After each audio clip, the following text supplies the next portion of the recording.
HDFC bank కూడా fraud బ్యాంక్గా మారనుందా?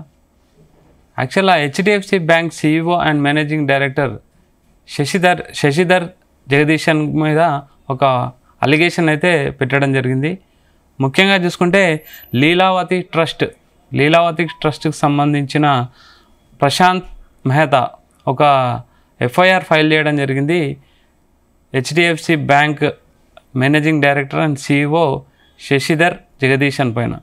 ముఖ్యంగా ఆయన పెట్టిన అలిగేషన్ ఏంటంటే ఫైనాన్షియల్ క్రైసిస్ అండ్ కరప్టెడ్ అనే ఒక 2 స్టేట్మెంట్లు ఇచ్చి తన పైననే కేసు వేయడం జరిగింది. ఇండియా టాప్ మోస్ట్ బ్యాంక్ అంటే స్టాక్ మార్కెట్లో కూడా హెవీ బ్యాలెన్స్ క్యాపిటల్ మెయింటైన్ చేస్తున్న హెచ్డిఎఫ్సి బ్యాంక్ CEO పైన ఇలాంటి అలిగేషన్ రావడం అనేది ఇంచుమించు హెచ్డిఎఫ్సి బ్యాంక్ కూడా స్టాక్ మార్కెట్లో ఒక మచ్చ అని చెప్పాలి. యాక్చువల్గా ఇక్కడ ఏం జరిగిందో ఒకసారి చూద్దాం. ముఖ్యంగా లీలావతి హాస్పిటల్ అనేది ముంబైలో చాలా ఫేమస్. ఈ లీలావతి హాస్పిటల్కి సంబంధించిన ట్రస్ట్ ఉంటుంది. ట్రస్ట్ను ఓన్ చేసుకున్న వ్యక్తిలో ఒకరు కిషోర్ మెహతా. ఈ కిషోర్ మెహతా 2024లో చనిపోవడం జరిగింది. ఇతని చావుకు కారణం బ్యాంక్ హరాస్మెంట్ చేసింది. ఆ బ్యాంక్ యొక్క హరాస్మెంట్ వల్లనే ఈ కిషోర్ మెహతా అనే పర్సన్ చనిపోయాడనేసి కిషోర్ మెహతా కొడుకు ప్రశాంత్ మెహతా అయితే FIR ఫైల్ చేయడం జరిగింది.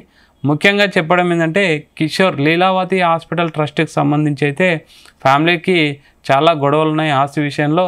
అందులో ఒకరు కిషోర్ మెహతాని హరాస్ చేయడానికి 2 కోట్ల రూపాయలు అయితే జగదీశన్కి ఇచ్చారు, హెచ్డిఎఫ్సి బ్యాంక్ CEOకి ఇచ్చారని అలిగేషన్ చేశారు. సో ఆ అలిగేషన్ చేస్తూ FIR అయితే ఫైల్ చేయడం జరిగింది. 2024లో చనిపోవడం జరిగింది కిషోర్ మెహతా. తర్వాత 2025లో ప్రశాంత్ మెహతా తన కొడుకు FIR అయితే ఫైల్ చేయడం జరిగింది. రిటర్న్గా తన తండ్రి డైరీలో ఉందని ఈ విధంగా చేతులు మారినాయి 2 కోట్లు. అందులో ముఖ్య కారణం పెద్ద లీడ్ చేసింది HDFC bank CEO and managing director జగదీశనే అని ముఖ్యంగా ఆయన ప్రెస్ మీడియాలో కూడా చెప్పడం జరిగింది.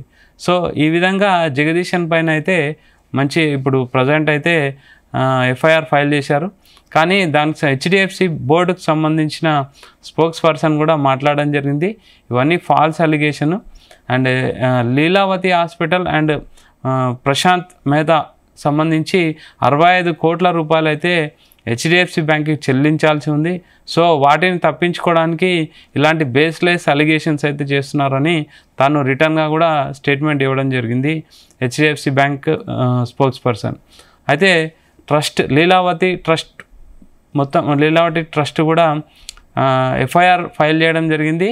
అండ్ సెబీకి కానీ ఫైనాన్స్ మినిస్టర్ కానీ హెచ్డిఎఫ్సి బోర్డుకు కానీ అండ్ RBIకి కానీ ప్రజెంట్ శశిధరన్ జగదీశన్కి ఉన్న పదవులన్నీ తొలగించాలని, ఆయనను ఫ్రాడ్గా ప్రకటించి ఆయనను ఉన్న పదవి నుంచి హెచ్డిఎఫ్సి బ్యాంక్ CEOగా అతను రిజైన్ చేయాలి ఖచ్చితంగా అని అయితే పట్టుబట్టడం జరిగింది.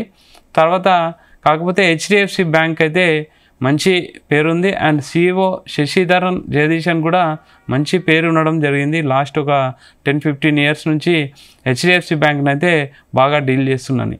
సో చూడాలి, ఒకవేళ జగదీశన్ పైన ఇలాంటి అలిగేషన్ అయితే ప్రూవ్ అయితే మాత్రం ICICI bank and IndusInd bank and తర్వాత ఎస్ బ్యాంక్ ఇలాంటి కోవలోనే హెచ్డిఎఫ్సి బ్యాంక్ కూడా చేరనుందని చెప్పాలి.